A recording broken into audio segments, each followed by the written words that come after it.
additional supports throughout. It will be, again, that voluntary period. Principals are working closely with our team to make sure that we can support schools as best as we can through that process. And so I'm going to pass it back to Janine to talk about the mandatory period. Thank you, Tara. So as you can see, we will have our teachers back in full effect, 92% of them on April 14th to start the hybrid model process. And you'll see those schedules just in a moment. Many of you have already seen them. And we do know that this will be a transition period for our all of our staff, having been in distance learning throughout the year. But there's a lot of energy around it from all of our labor groups, SEIU, AFSCME, UAOS representing our principals, and Teamsters who have been delivering food throughout the year, and our buildings and trades group throughout the year. And next slide. Janine, I'd also, before we go to that last slide, I do want to say that parents will hear from their principals about the staffing at their sites by Thursday, so that they know. You will hear from your principals by Thursday about how that's looking. Okay, can we go to the next slide, please? So as we go into, like, after the staffing, we have been in the process of developing the hybrid schedules. And I wanted to give just a little bit of background of how these hybrid schedules were developed. We have a committee that has been working to provide some insight as to what would work best in our school communities. We have had some input from a national bank of different schedules that our school districts around the country and even in different parts of the world have been implementing. So we have looked at various models and narrowed in on 6, and then continue to narrow and discuss with our principals the best model. What you will see in the guidance is considerations that we thought about as we were designing. So a major area was space. And this work that happened more closely in the spring actually was a continuation of what happened in the summer.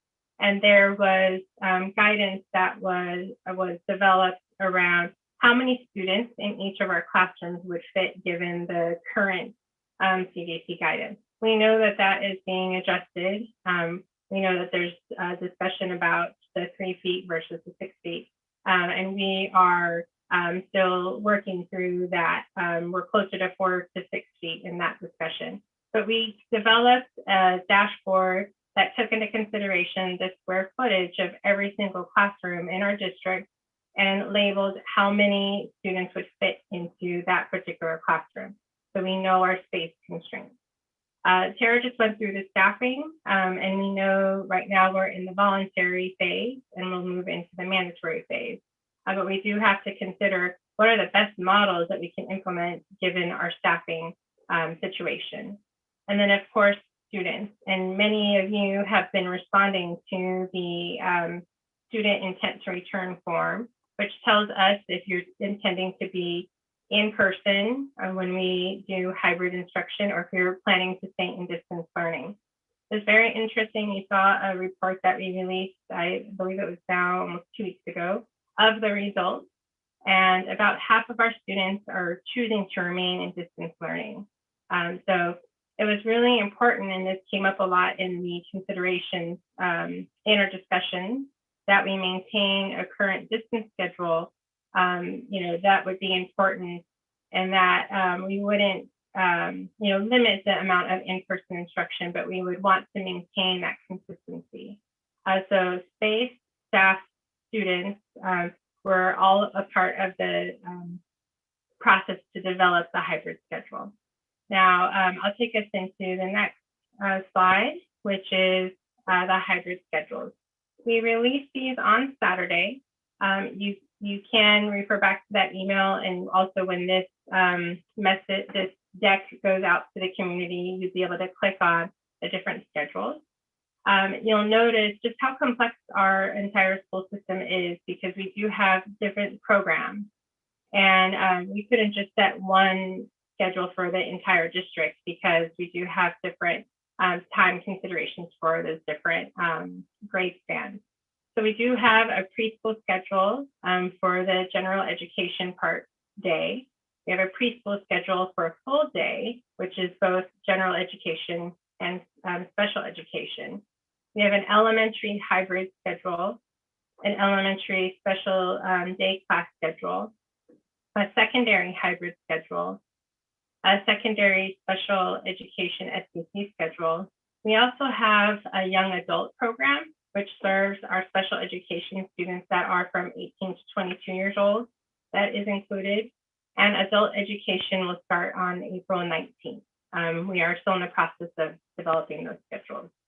I want to reiterate that we, as we set schedules, we do continue to negotiate the impact that OEA identifies through implementation of these schedules. So I'm going to take us through 2 specific schedules, and we'll answer Q&A after we go through those schedules. So the next slide is the elementary schedule. So you can see where we're trying to remain consistent in the instructional program to offer synchronous instruction through Zoom from the 9 to 11:30 block. And then from the 11:30 block to 12:30, that would be the transition time for Group A and Group B going to campus. Now, the model that we landed on was the AA, BB, plus, of course, C, which is the continual distance learning model. And on Mondays and Tuesdays, we have identified the afternoon, 12:30 to 3 o'clock block, as being the in-person time for Group A. And then Wednesday would be a synchronous day in the morning, and then the afternoon, we would remain an asynchronous, so the usual Wednesday schedule. And then Thursday and Friday would be in-person instruction from 12:30 to 3 for Group B. So if you are choosing an in-person option, you would be on campus in the afternoon twice a week for in-person instruction. So that is the details for, those are the details for the elementary hybrid schedule.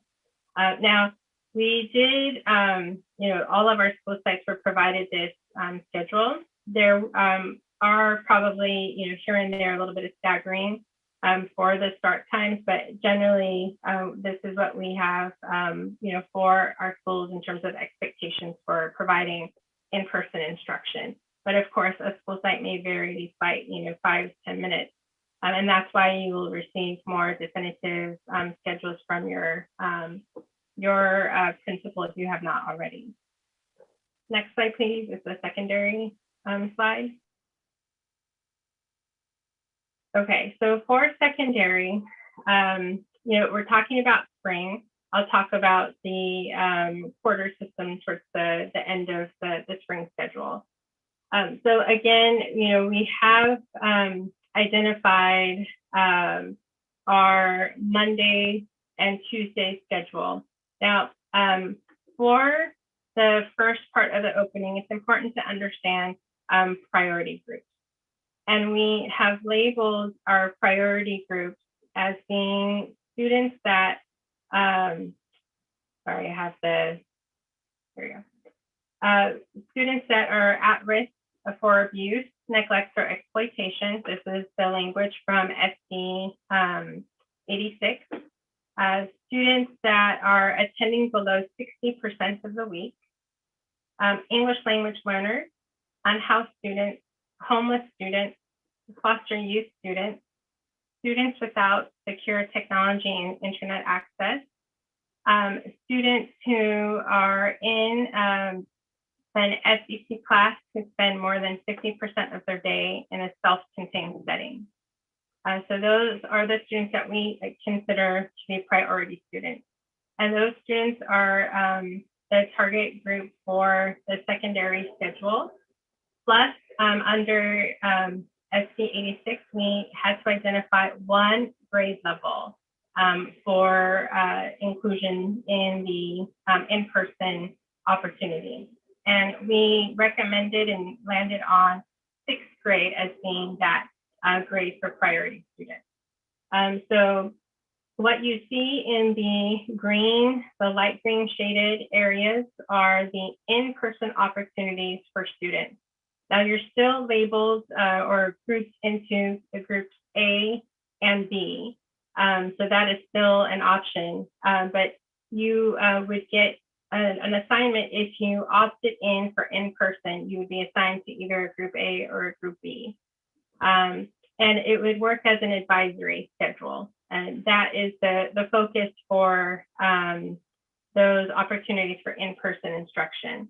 So again, offered to 6th grade, and students that were through that list that I just named, listed for priority for 7th through 12th grade. The current distance learning schedule would remain intact, just as we discussed for the elementary level. We saw that as being least disruptive to maintaining that schedule, because many people have already gotten into the rhythm of that morning synchronous time. The schedules will vary based on the current distance learning schedules at each site. So there may be some variation there. And of course, school sites, again, will communicate with their families the specific schedule, but this is what we're expecting more or less for our secondary students. Now, not part of this discussion right now immediately is the discussion about fall. I've received emails. Some of our network superintendents in the high school level have received communication as well. Our superintendent has shared the emails that have come from parents. And we know that the discussion around the quarter system is of concern for families.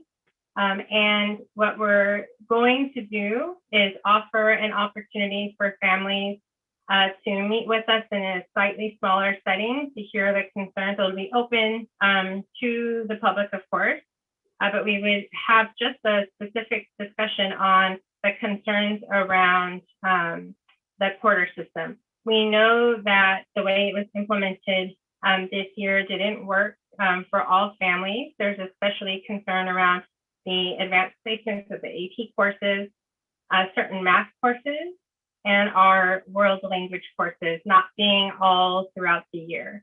And so I'll commit to everyone here this evening to share in about a week's time a open meeting where families can come in and explain the concerns.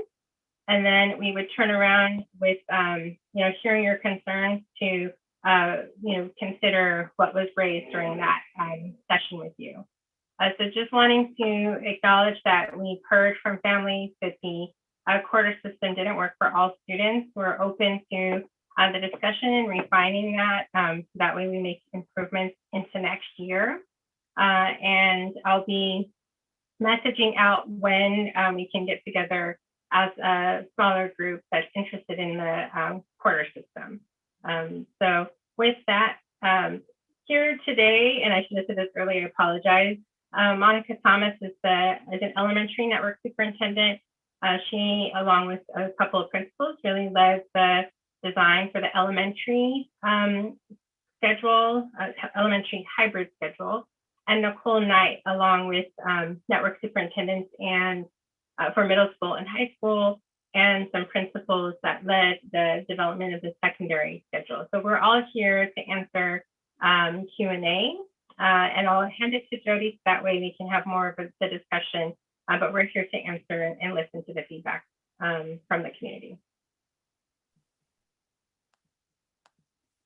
Great, thank you, Sandra.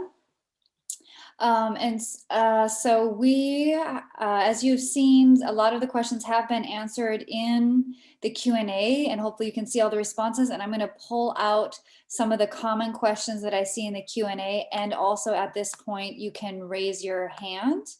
I do see about 7 folks who have raised their hand, so we will take some live questions as well. We're going to pause for a Q&A section for about 10 minutes, and then we're going to finish with the second portion of our meeting, which is about the safety guidelines. So a couple questions to start, and then I will go to the raised hands. First, there is several questions about referencing the recent change in guidance from the state about 6 feet distancing to 3 feet distancing. And so just wondering how the district is planning to adjust to that new guidance that came out, and if that potentially means increased cohort size at some point. So if somebody could give a response to the question. So currently we are using the 4 to 6 feet that we have received from Alameda County. I do understand that that is possibly being updated.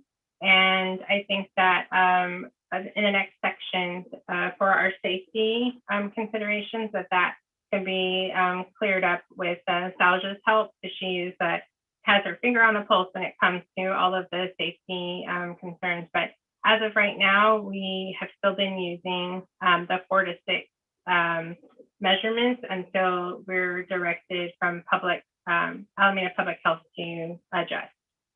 So Salja, I don't know if you have more to add right now, if you want to take that into the next safety section.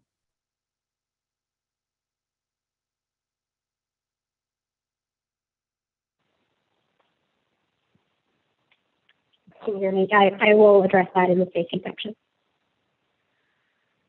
Okay, great. So some questions about what is happening, maybe if I can group a few together. So if you could speak to what will happen with any extracurriculars that students will be receiving, how that plays into the sample schedule. And then well, the students who opt into in-person instruction, will they be receiving any different instruction that those who stay in remote will not be getting? Obviously they won't be in person, but if you can explain what the students will be receiving in remote at the time that those who choose in person. In terms of the extracurricular activities, we have been discussing this as like if they're coming in person and then also are opting into in-person extracurricular activities, there is a limit to the number of cohorts that students can participate in. The limit is 2 cohorts. So we are, mindful of that. We've also had discussions around once you start in a cohort, you can't really intermix cohorts. And that's why we've developed the schedule the way that we have. So students can participate in up to 2 cohorts if in person. And that is for our school sites to help manage and make sure that students aren't in multiple cohorts. So it is definitely going to be a site-by-site discussion and tracking students specifically. But 1 cohort is considered if you're in-person instruction. And so you would do that schedule as indicated in the rotation. And then you could participate in an extracurricular activity as long as you are maxing with 2 cohorts that you're intermixing with.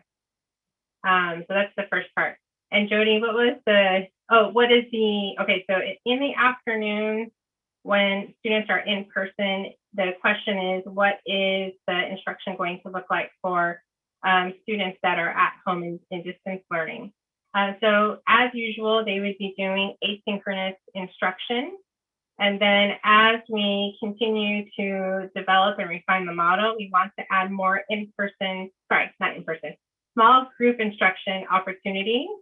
And that is what we are looking at with the staffing that we have available. As we complete more of our labor agreements and reach those agreements, we're able to look at the entire staff that was usually on the campus and utilize more of those staff members to offer some of the support. So perhaps you can still do the small group instruction through a support staff person.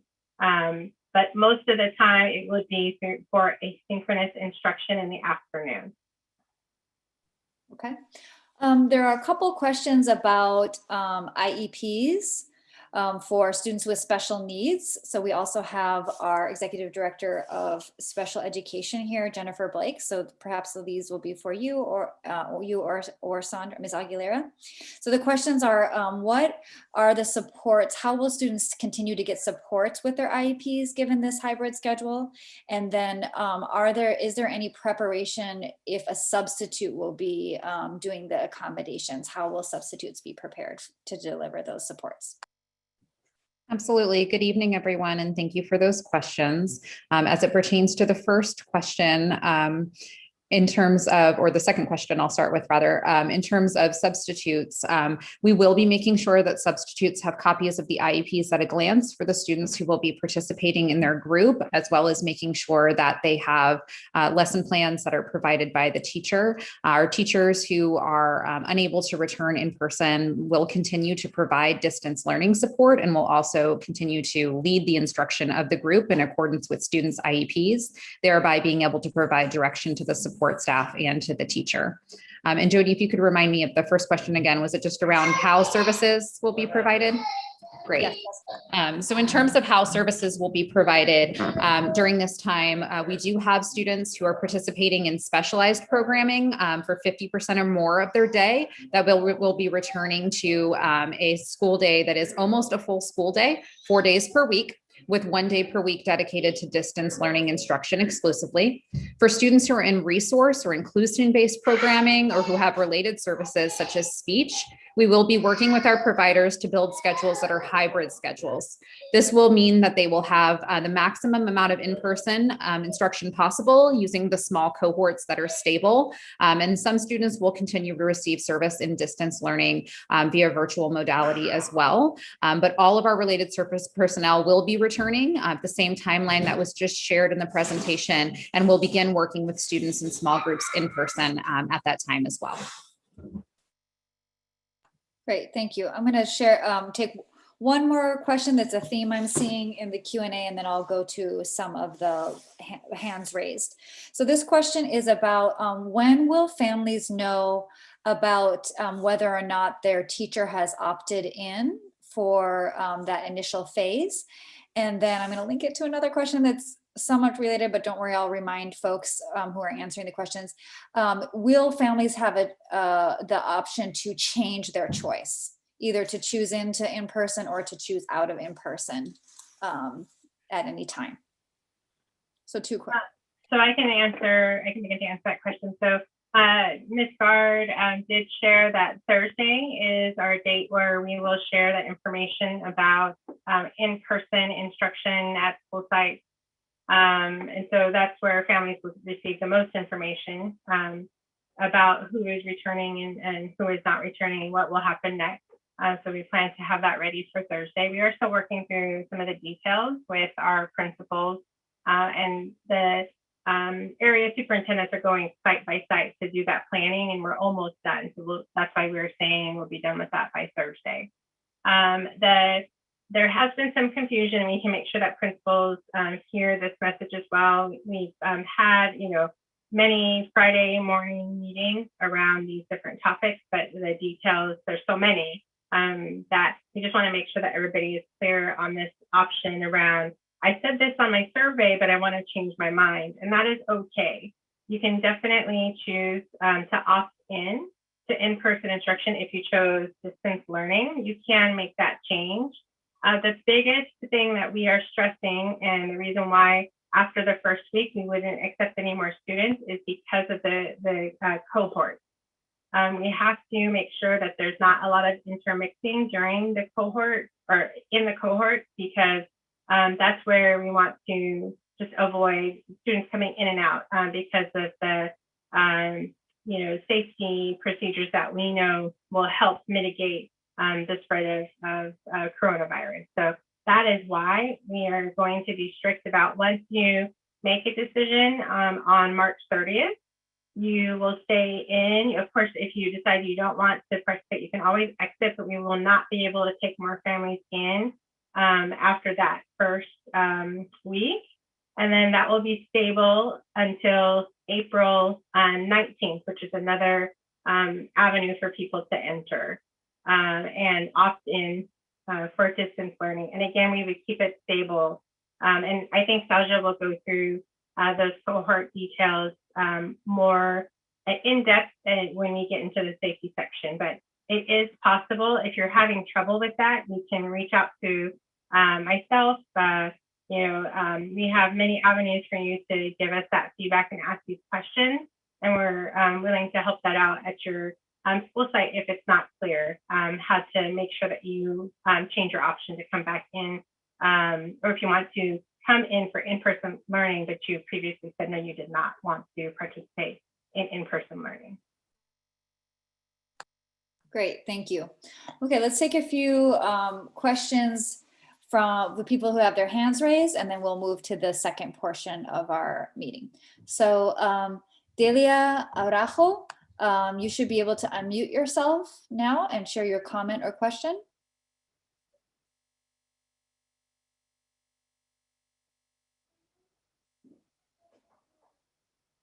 Delia, are you there? Can you unmute yourself? There you go.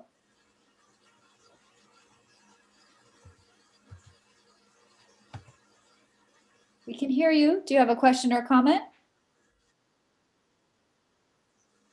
Okay, we'll come back to you. Let's No, go. está bien. Gracias. Okay, yes. Go ahead, you can ask your question. ¿Quieres hacer una pregunta? ¿Tiene una pregunta para nosotros? Sí, buenas noches. Estamos aquí para ayudarle, señores, si tiene una pregunta. Sí, ¿me escucha? Oh, sí, me escucha, sí. Mi pregunta es, entonces no van a ir diario a la escuela, nada más hay cierto día. So the question is, should I do the translation or should I not? Okay. I can do the translation. This is Rebecca Okay. Walker. Okay. So my question is, are they going to go every day to school or only certain days? Right, I get confused when I'm Oh, it went to mute, Ms. Aguilera.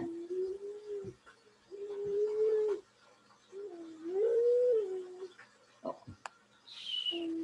Does that work? Can you unmute yourself?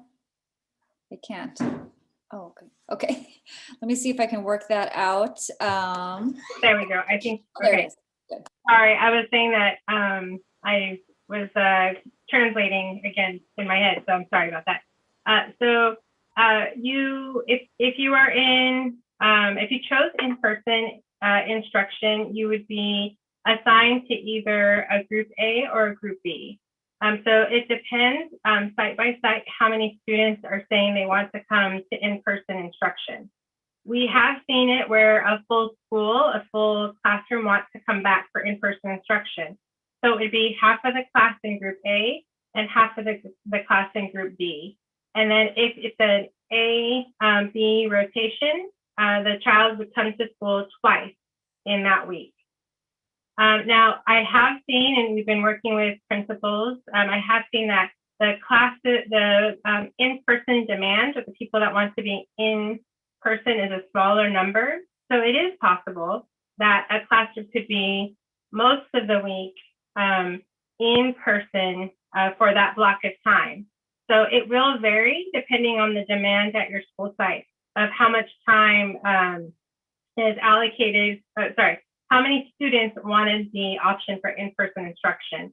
Where we can, it could be all week, but when there's more demand, it will be more of that A-B rotation.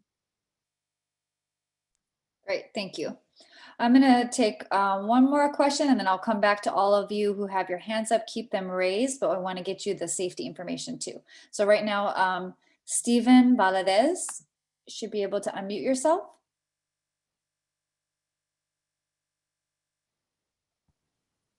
Oh my gosh, I didn't realize that I had raised my hand. I'm sorry. No problem, that happens. I do guess I have one question. I know that we're doing our best with vaccines. What can we tell families or teachers who live with people who are not really on the high priority list for vaccination? Is there? I know there's probably not very much that anybody can do to actually make that happen. But what are just some things that you guys could let us know to make us feel better about that? Okay, and we are moving into, so the question is about just vaccines and who has access. I believe, Selja, can you address that question when we get to the safety, the slide? We have a slide on vaccines, so kind of come back to that, just make how to help families feel comfortable with like, who's getting vaccines and what we know about the pace of that. So I'm going to allow, just because that quick one, Kelly, to ask one more question, and then we'll go to the safety, and I'll come back to those who have their raised. So Kelly, you should be able to unmute yourself.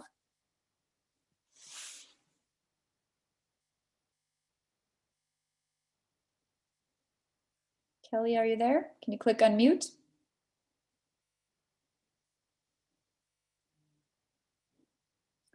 Okay. Let's just go to one more. Ruchi, can you ask your question?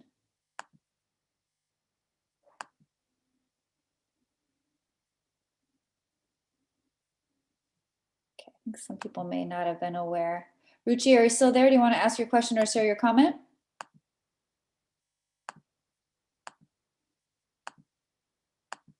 Okay, so we're gonna go ahead and So was not planning on. Oh, there you are. Great, we can hear you. Oh no, I was just saying I did not raise my hand intentionally, so you should move on to somebody else.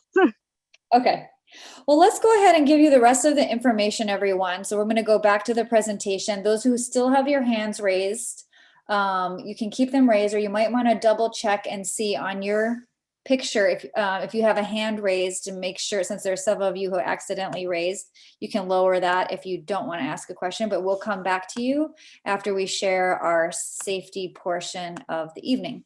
So with that, I'm going to introduce Salja Suresh, our Strategic Projects Director for COVID. Salja? Thanks so much, Jody. Good evening, everyone.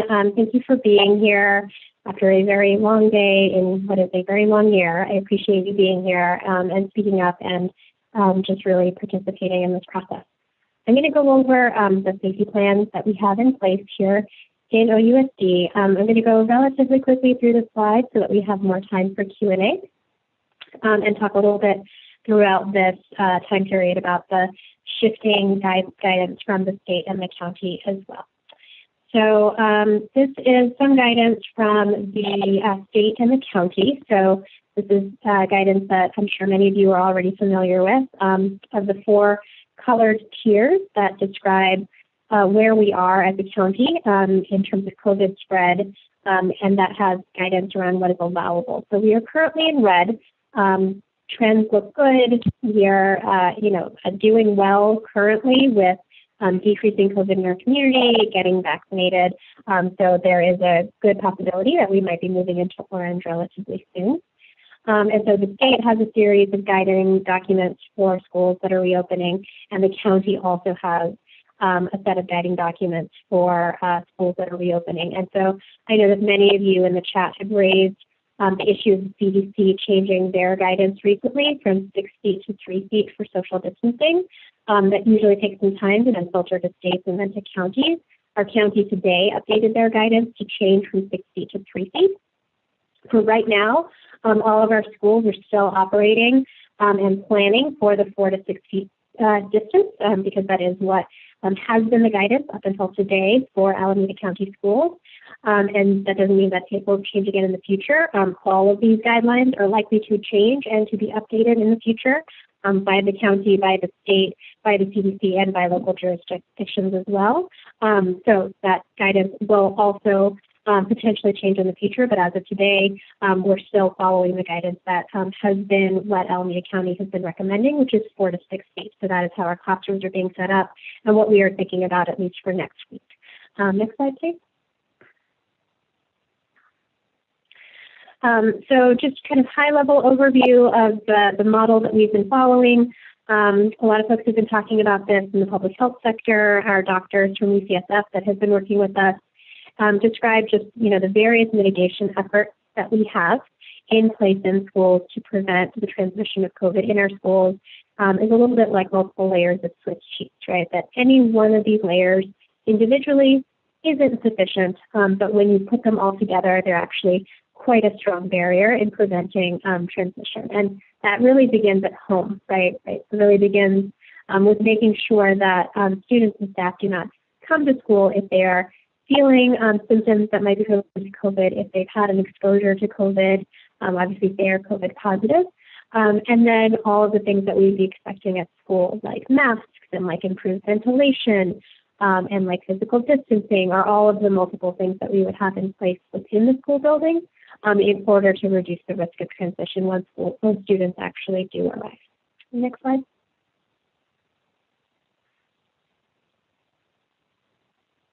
Next slide, Jody. Thank you. Many of you have probably seen some of our progress around how we have been preparing for reopening in terms of our facility readiness.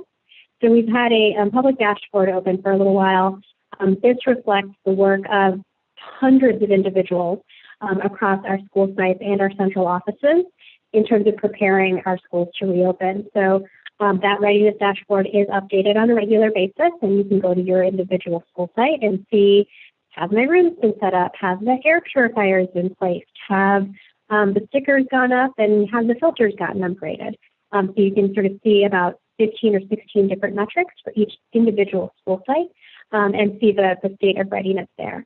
Simultaneously, this week we began a series of walkthroughs where we're actually walking every single site with an operations team of a custodial supervisor, a technology services representative, a nutrition services representative, and then a lead person from the operations team to go through a pretty comprehensive checklist for site readiness with the site principal and the site custodian. So we walk the site, we look at the entrances, the classrooms, the nutrition service readiness, the custodial schedule, the restrooms, just to identify what are the things that need to happen between now and reopening, as well as to just certify, is this campus ready, or what are the remaining things? And then we have a truck with additional PPE that's making runs to the warehouse back and forth to schools every single day, so that if they're missing one or more items, we can get that taken care of on that very day.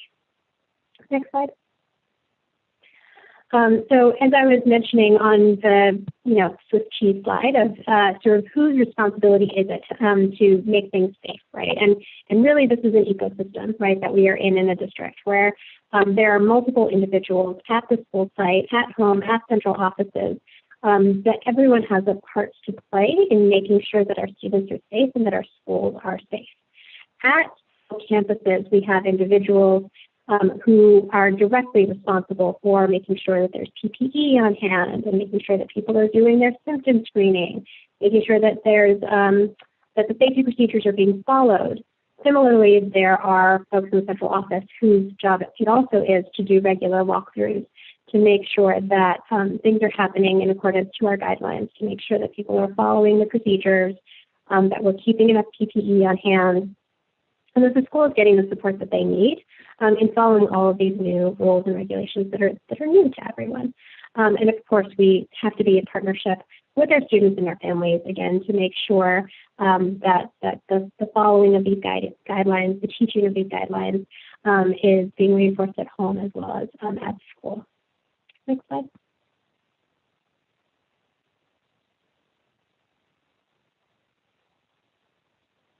Jody, next slide, please. I believe I clicked on it. I'm not sure if you can see. Oh, yeah, it's coming. Thank you. Okay, so the next section that I'm going to be going through is the daily symptom screener and the safe coverings. So go to the next slide. So everyone, staff and students alike, will be required to do a daily symptom screener before they arrive to school. This is a requirement by the county and obviously also good practice that we want to make sure that anyone who is feeling ill in any way, who has any symptoms that might be related to COVID, are staying home. So this is a QR code to an app called ParentSquare that will allow parents to log in and log in their health screening information for their children before students arrive, so that upon entry to the school, if you've done the screen, you can go ahead and show the all clear and enter the building. And if you haven't done the screen, then there will be someone there to ask the questions of you, of the student upon entry. And then, of course, masks. Next slide. We will have masks on hand at school for anyone who forgot theirs, or it gets dirty at school and they need a replacement. We have child-size masks as well as adult-size masks. But we ask that children and staff come to school wearing a mask, as is the guidance across the county, in either 2-ply cloth or 3-ply surgical masks, and that we make sure that it has a good fit so that it's not falling down and slipping down over the nose. Next slide. There are a few mask exemptions as defined by the state. So if there are medical needs or specific needs related to a child's individual disability, there may be an exception that is granted for the mask, and that is something that would need to be referred to health services to make the determination and allow the mask exemption. Next slide. So right now there's PPE at every school site, in addition to the general just boxes of gloves and boxes of masks and gallons of hand sanitizer. There's also just an individual kit for every single teacher that includes face shields, masks, hand sanitizer, disinfectant, and paper towels, so that they have their own little kit that they can keep with them in the classroom, which of course can be continually reordered from the warehouse as needed. Next slide. And so, of course, for the last couple of weeks, schools have been really gearing up to get their campuses ready. Everyone's really excited to see the kids back.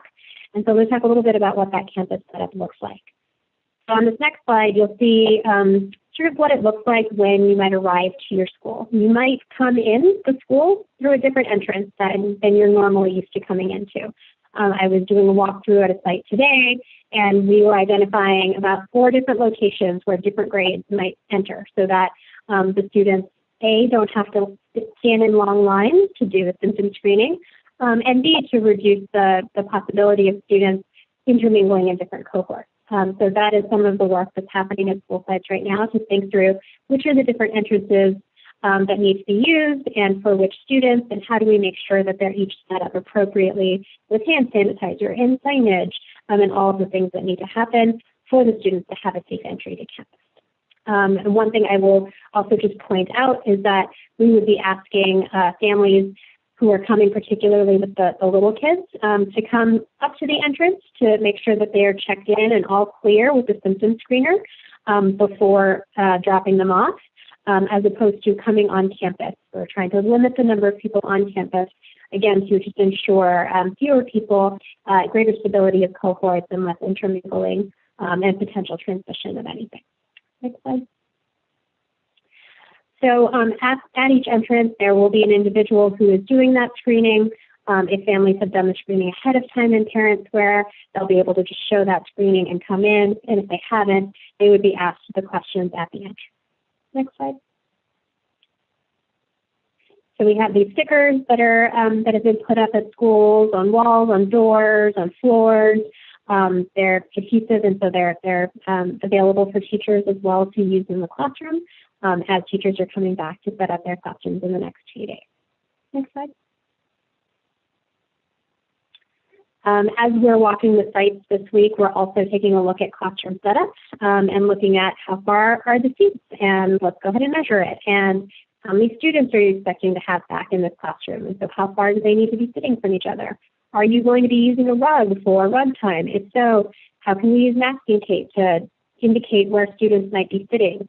Are there shared tables where students might have to sit closer than 6 feet to each other? And do we need plexiglass? And if so, how much do we need? And let's get it from the warehouse right now. So those are some of the questions that we are walking through with principals and safety leads to make sure that we're addressing that right now. Next slide. I know that ventilation has been a really hot topic this whole year, and it's certainly one of the most critical safety measures when it comes to preventing transmission of an airborne disease. So we have purchased 2 air purifiers for each classroom. That's one of the other things that we're just laying eyes on and checking for the walkthroughs to make sure that those 2 air purifiers are present, in addition to the HVAC filters that have also been upgraded in the schools that have HVAC systems. Next slide. In addition, the guidance from the state and the county is that, shared play areas, shared materials, shared PPE equipment, that is allowable. And the recommendation is that students use hand sanitizer before and after. So we will have hand sanitizer everywhere, hand sanitizer at the entrance to the school, hand sanitizer at the entrance to each classroom, so that hand washing and hand sanitizing is part of the new normal, that is something that students would be doing multiple times in a day. Next slide. So in terms of meal times and meal areas, obviously we are starting our return to hybrid with afternoon sections primarily. And so we're focusing on continuing our home delivery service for families who need that and making sure that we're not interrupting that service. And then also providing a super snack, so sort of a larger snack than just like a bag of goldfish, but a more significant snack to all students who need it in like a grab and go format so that they're able to take it and have it off campus. And for students who are on campus because they're in an SBC program or that they are in one of our hubs, they will have lunch provided and generally are eating outside as much as possible socially distanced. Next slide.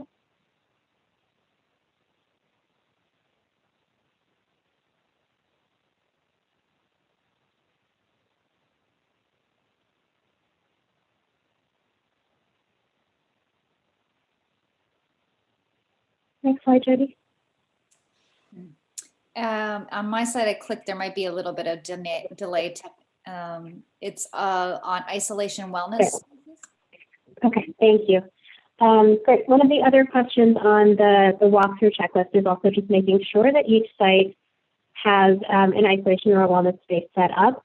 So in case there is a student who is not feeling well during the school day, that they've got somewhere safe to go and wait while they get a parent or a family member to come pick them up. Next slide. So all of our custodial staff members have been trained on the use of an electrostatic sprayer. Those are on campuses right now. That's one of the things that we check on during the walkthroughs, in addition to the cleaning schedule. So we walk the campus, we identify which are the rooms that are going to be used, what are the high-touch surfaces, do we have the new cleaning schedules posted, and we are walking the campus with the custodian to make sure that we're addressing any issues up ahead of time instead of having them come up after school has been open. So we have that conversation so that everyone is clear on the duties and the expectations. Next slide. So I know that there are a lot of questions that have been coming up around vaccines as well as contact tracing, so I will try and address those questions here. Next slide. So for vaccines, we've been very lucky and grateful here in Alameda County to have had a relatively smooth rollout of the vaccines for phase 1B.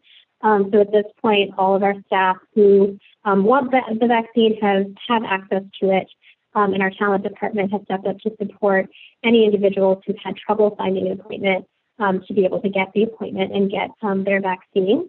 And in terms of students, the Pfizer vaccine is approved for use in individuals 16 and over, although younger individuals are not yet prioritized for the vaccine. It is at least has been approved for them. We are currently not requiring vaccines. It is one of the safety measures that would be in place, but it is not required for all staff as per the state and the county guidelines, as it is not something that would be required for schools to reopen. As we know, schools have reopened around the country really all year, even before vaccines were available. Next slide. We are also working on expanding our COVID testing program. So we began COVID testing for staff in our hubs back in November. We are continuing to offer testing at regional hub sites. We have about 5 testing locations around the city. We are starting to do testing with students this week at some of our hub sites, and we're hoping to release a list at the end of this week of all the testing locations that will be available for staff as well as students as well as family members who might want to get tested. Next slide. So contact tracing, our health services department and our talent department have really stepped up to learn how to be contact tracers this year. As we knew very early in the pandemic that this was something that, there was not necessarily a system set up in Alameda County to support an organization as large as ours. So essentially what would happen is if there is someone who tests positive for COVID, either a student or a staff member who is in a particular cohort, that cohort would be directed to quarantine, and the appropriate talent person or health services person who would be the case manager for this case would be in contact tracing, right? And so to find out not just in terms of the cohort, in terms of anyone else who that person might have been in close contact with, which means closer than 6 feet for longer than 15 minutes. And then would identify those close cohorts, those close contacts, and ask them to quarantine as well. In the case of someone having symptoms or someone who had exposure outside of the home, those individuals are also advised to stay home and to isolate. Currently, that period is 10 days for all of these things. If there's a positive case, if there's an exposure, if there's symptoms. And this guidance, again, is one of those areas that has changed over the last year, and we can anticipate it changing again.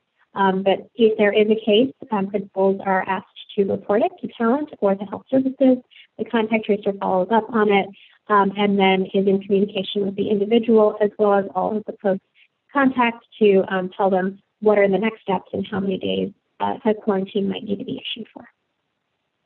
Next slide. Great. So we will pause there and I'll let Jody pull up some questions.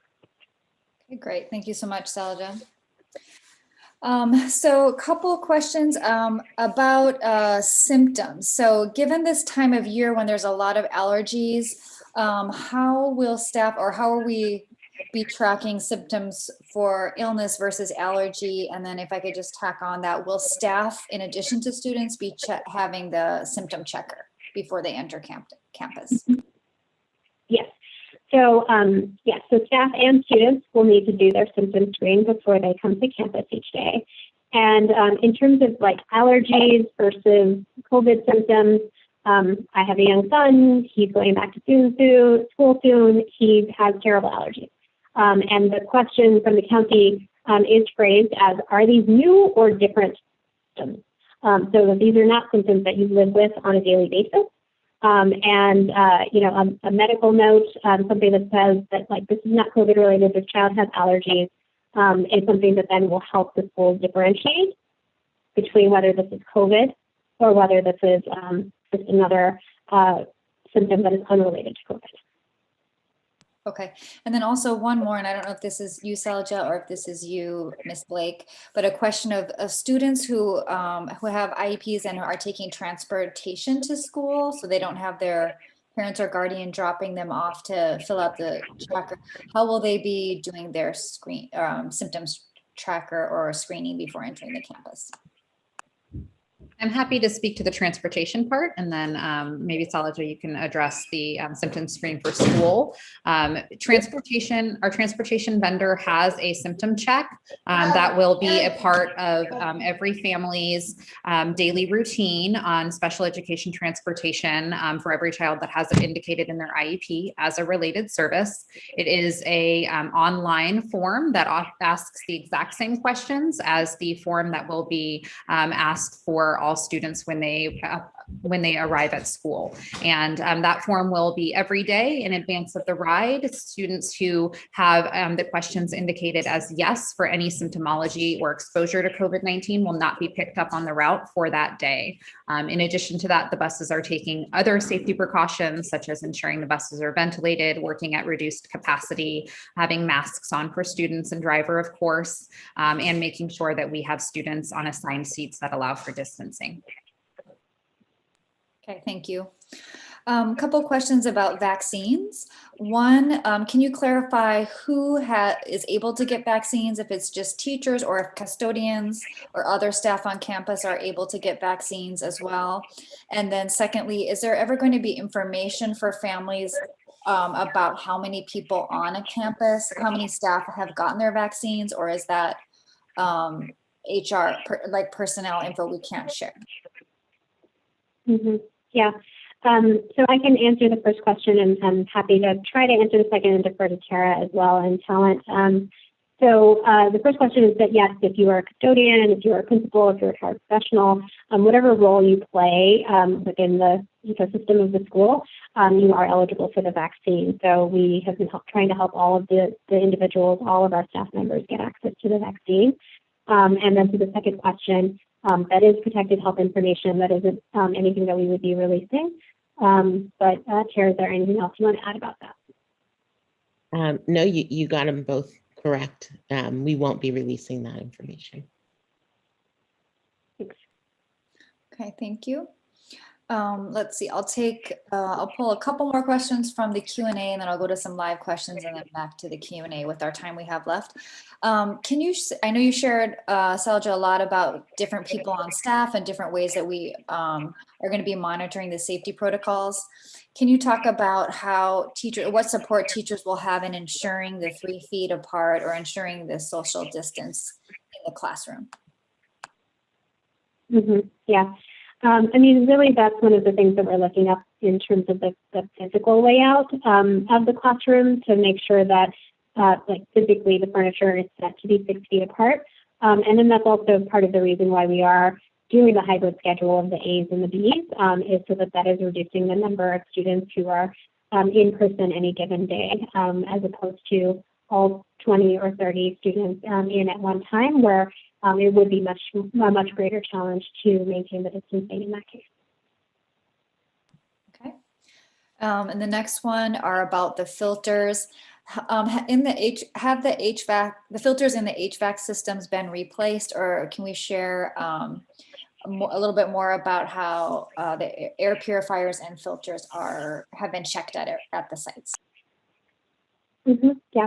So one of the first things that we did over the fall was just an assessment of what kinds of systems we had. And in the HVAC systems that were forced air systems, we replaced all of those filters with Mode 16 filters. And so that was kind of a first layer of protection. And then the second layer of protection was making sure that we had the in-room HEPA air purifiers. So those are the ones that have been getting shipped out to schools over the past couple of months, where we're working to make sure that we have 2 of those in each of the classrooms. Okay, thank you. All right, we're going to go to a few, some of the raised hands, and then I'll come back to the Q&A. I'll keep tracking to see some common questions coming up in the Q&A, so you can continue to put questions there. Okay, let's go to Annie G. Should be able to unmute yourself. Hi, I have both a comment first and then a question. My comment is that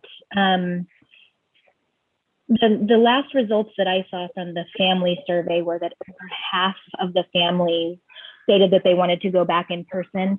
38% of the families said they wanted to stay distance learning, and then 8% didn't respond. And so my comment is simply that it's extremely disappointing to see that there is such a significant percentage of the teaching time continuing as distance learning versus in-person learning, when the majority of the folks in the district, families in the district, asked to go back to in-person. So that's just my comment. My question is this. I have a kindergartner who's never gone to school before. I can only assume that the reason that TK through 2nd grade was prioritized to go back first is that they have probably the biggest challenge learning over Zoom for many reasons. So they were prioritized to go back, and then teachers weren't required to go back at the same time. And now we have this, what seems like a looming problem of, you know, kindergartners and 1st grade kids and TK kids who are going to be sent back to a substitute teacher, which is a really bad experience for a little kid. And so I guess why? Why in the bargaining process did you all not require the teachers to come back if you were prioritizing these kids to come back first?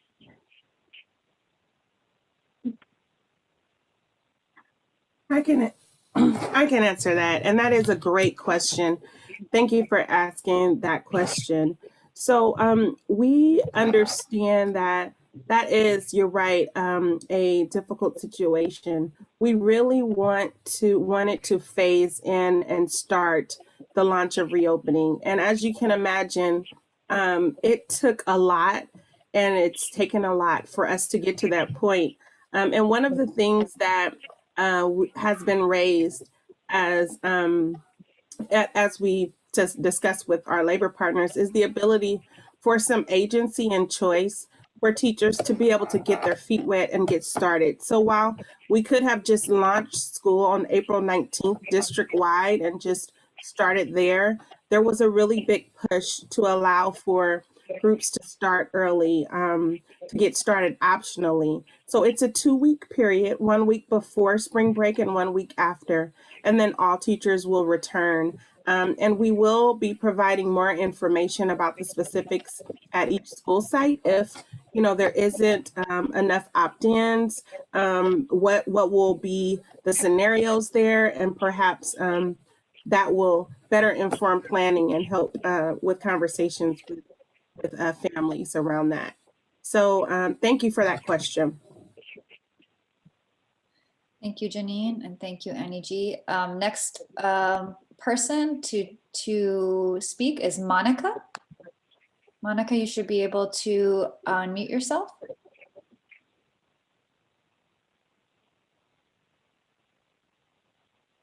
Give you a moment to find the unmute button, Monica. Okay, we'll come back to you. Let's go to Olivia Romulus Park.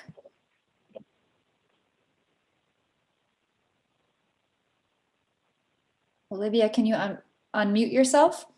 Yeah. There you go. My question is, would all the high school kids turn out back on the 19th? Because I'm not feeling comfortable for my son to be back in school until I know it is safe for him.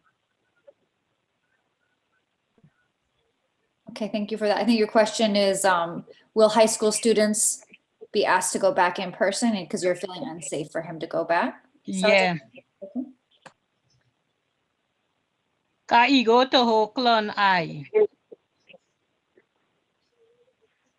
So currently for all students at all grade levels, they have the choice to stay in distance learning. And so that is true of high school students as well. Well, right now, the high school students that are being invited back are the students who are in the high priority groups as defined by the state. So our English learners, some students with disabilities, as well as students who do not have that technology or who have been disengaged. So those are the students who are getting the invitation to come back now. But again, everyone has a choice to stay in distance learning for the remainder of the year. Thank you. Next question is Sue Getcherer. Yeah, can you hear me? Yes. Okay, because there's not the usual mute button on this display. I wanted to know about the buses. I filled out all the different applications, including the one for the bus. And then when I found out what the schedule would be, we're not going to do it because he also goes to Head Start and he gets a lot more in-person time there. But I haven't heard from the bus company. So do I need to go ahead and cancel that or wait until they contact me? Thank you for that question, Sue. Our transportation personnel will be individually calling every family over the coming days who has transportation as a related service in their IEP to confirm whether or not the family would like to avail themselves of that service. So you should expect a phone call regarding your child's transportation service that would either route it, or if you do not wish to have it, we would not route it. Thank you. And before I go to Rosalba, I'm just seeing a couple questions that seem to be related, which are, will adults or parents be allowed on campus? And if parents want to volunteer to help the school, is that discouraged? So it's kind of a similar question about how can parents be on campus, either for drop off or volunteering, or is that not a possibility right now? Yeah, so in terms of drop off and pickup, we are asking that parents stay at the entrance of the school as opposed to coming on school grounds to reduce the number of just humans that we have on campus. So that we are trying to keep it as safe as possible in terms of the cohorts of students and staff who are present. To get cleared as an in-person volunteer, you would be going through the Oakland Public Education Fund, who has been a longtime partner of ours, and they do normally provide us with volunteers this year, mostly online, but they have approved a training and a waiver process for in-person volunteering. So if that is something that you're interested in doing, I would start with the Ed Fund. Thank you. Okay, let's go to Rosalba Tapia. Should be able to unmute yourself.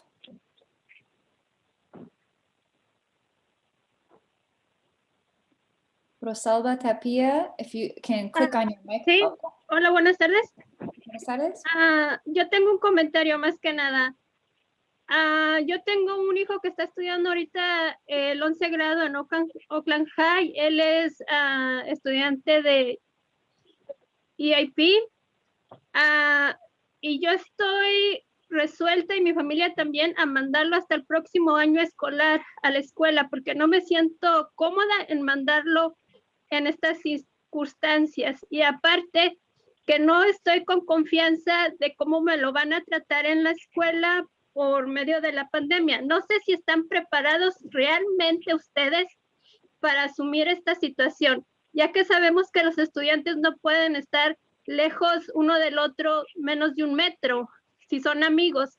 Entonces yo apoyo a los maestros totalmente y al 100% que deberían de regresar hasta el próximo año escolar, porque los maestros son los que han dado la cara por ustedes, son los que están en la cámara al otro lado día tras día apoyando a nuestros estudiantes por medio con su paciencia, su entusiasmo y su dedicación. No ustedes, los maestros son los que tienen todo el derecho de votar cuando van a regresar a la escuela.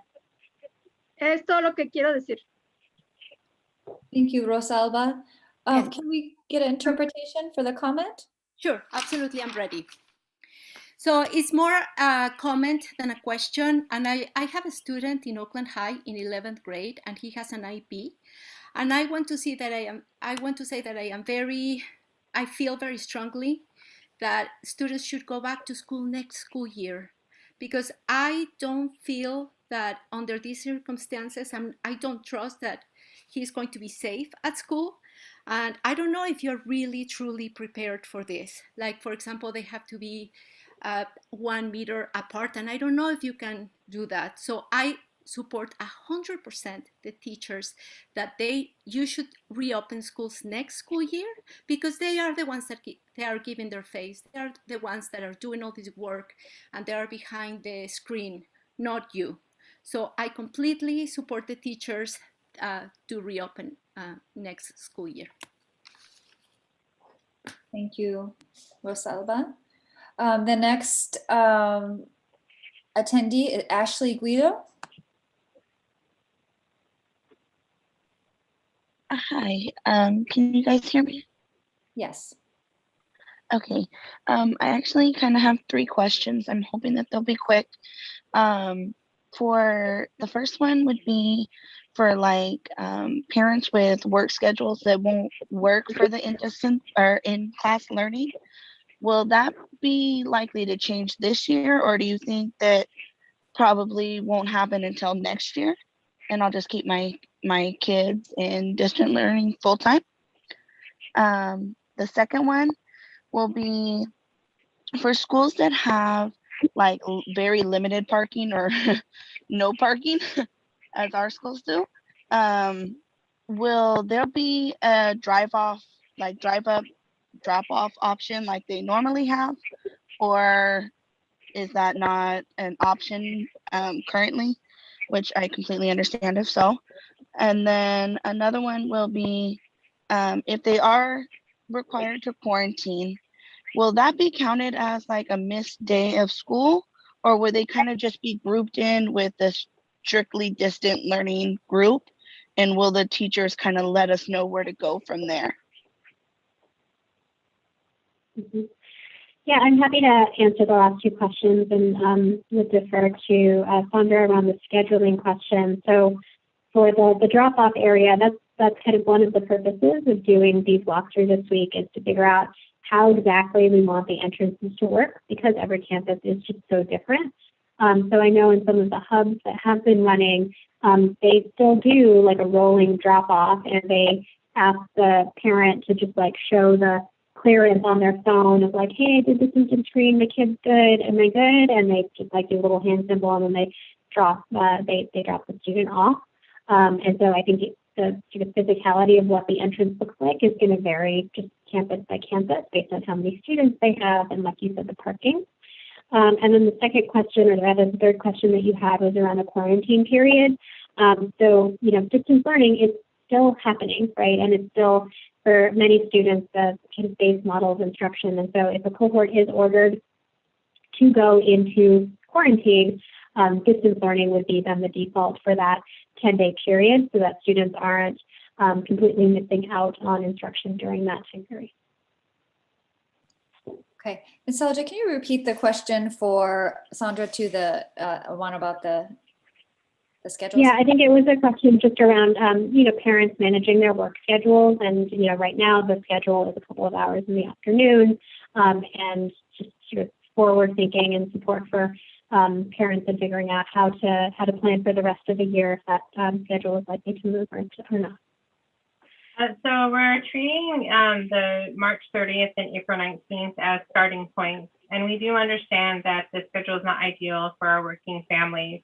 We do want to work with each school site to expand more in-person and potentially all-day sessions, but we do need to get started to see how our implementation goes. And then from there, we can work on expanding. Each site will be different, but we do aim to offer more in-person than the time that's being offered right now. But we do need to see how our in-person implementation goes, and you know how we can build from there. So not ideal for all families right now in this situation. We do want to expand, but we do need to work with our school sites and with our families and teachers to make those options available. It is possible that we can also expand for more of our hub settings. And so that is what we'll be working with our school sites to identify where more expansion can happen. So not exactly where we all want it to be right now, but we want to get started and see where we can grow from there. Okay, thank you.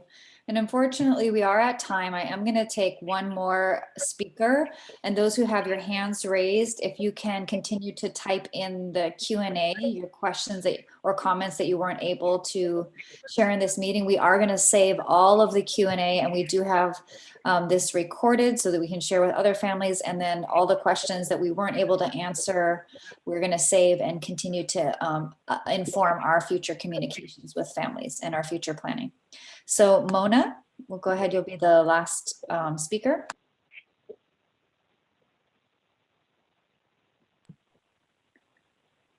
Mona, can you get oh yeah, I think you got it.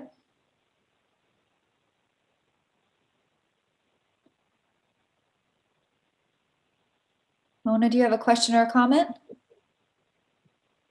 See that you're unmuted, but we can't hear you.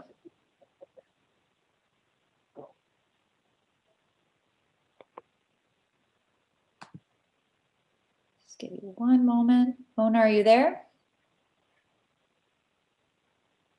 Okay, Mona, I'm going to go to Gloria, and we'll come back to you, see if your speaker comes back. So we'll allow this last two. So Gloria Gaines.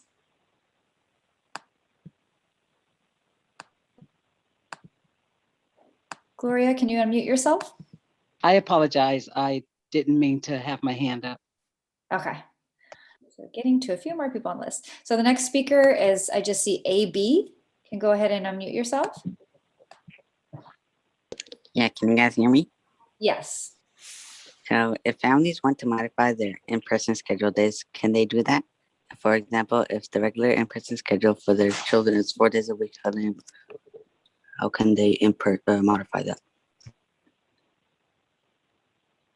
And lastly, if a student opted out in-person learning and his or her teacher is teaching in person, how will their students in distance learning be in school, or how will they be learning with their teacher, not in distance learning? So in terms of changing your selection, you can change your selection with your school site. So if you opted in for in-person instruction, you can change it to distance learning, and vice versa. You can change it if you opted for distance learning and would like in person. So that's I think that's the first question that you asked. And then the second question is, what does the schedule look like for students that are either in person or in distance learning? So the schedules are posted. If you opted for in person and you are in a group that's either A or B, you would be going to in person twice a week. That's more or less where our schedules have landed. The morning block is what's called synchronous instruction, and that's done through Zoom. If you are not in a group that's in person, you would be in asynchronous or assigned work by the teacher. You wouldn't be in person or on the computer through Zoom when we start the in-person instruction. Okay, thank you. So again, we are out of time. We are going to post this presentation that I'm rereading some of the questions you have there. There is information in the presentation. If you logged on a little bit later, you can access the presentation. We'll put it in the chat one more time. Mark, if you can do that, and we'll also have it up on our website. We'll have a recording of this meeting that you can come back to. And as I said before, we are going to save the Q&A. So if you didn't have your question answered and you didn't get a chance to write it in the Q&A, if you can do that before you log off, so we can make sure we've captured all the questions. So I will pass it to our board directors and superintendents if anybody wants to make any closing thoughts. I'll defer to our board member Thompson. Thank you for joining, and we'll allow him to make closing remarks. Thank you very much, Superintendent. I really appreciate this session this evening, and I appreciate the hard work of our staff and our board members, everyone working together to make sure that we have a safe plan for kids to come back to school. I love the fact that we're offering options of either in person or online so that we are meeting the needs of all of our parents. I just want to say that I think it's so important for us to be aware of what's going on. And as was said, and as is the case, we have moved from the purple to the red tier, and hopefully with our fingers crossed, we'll go to the orange tier and then down to the yellow tier. So I want everyone to remember that it's so important for us to continue to wear masks and continue to make sure that we are socially distanced so that we can make certain that we can put to rest this virus, because we want to get back to as much as normalcy as possible. And so with all of the work and the continued work of everyone, we'll certainly get there. And so I want to thank all of the parents for coming out this evening. I know you had a hard day at work, but you came out and you voiced your concerns. And I hope the things that you've heard really are going to help you make the proper decision.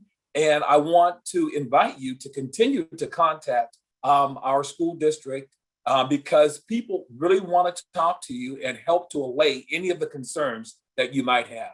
But have a great evening and thank you very much. And so I'll pass it back to Ms. Talkington. Okay, with that, we will officially close our meeting. Thank you, everyone. Right.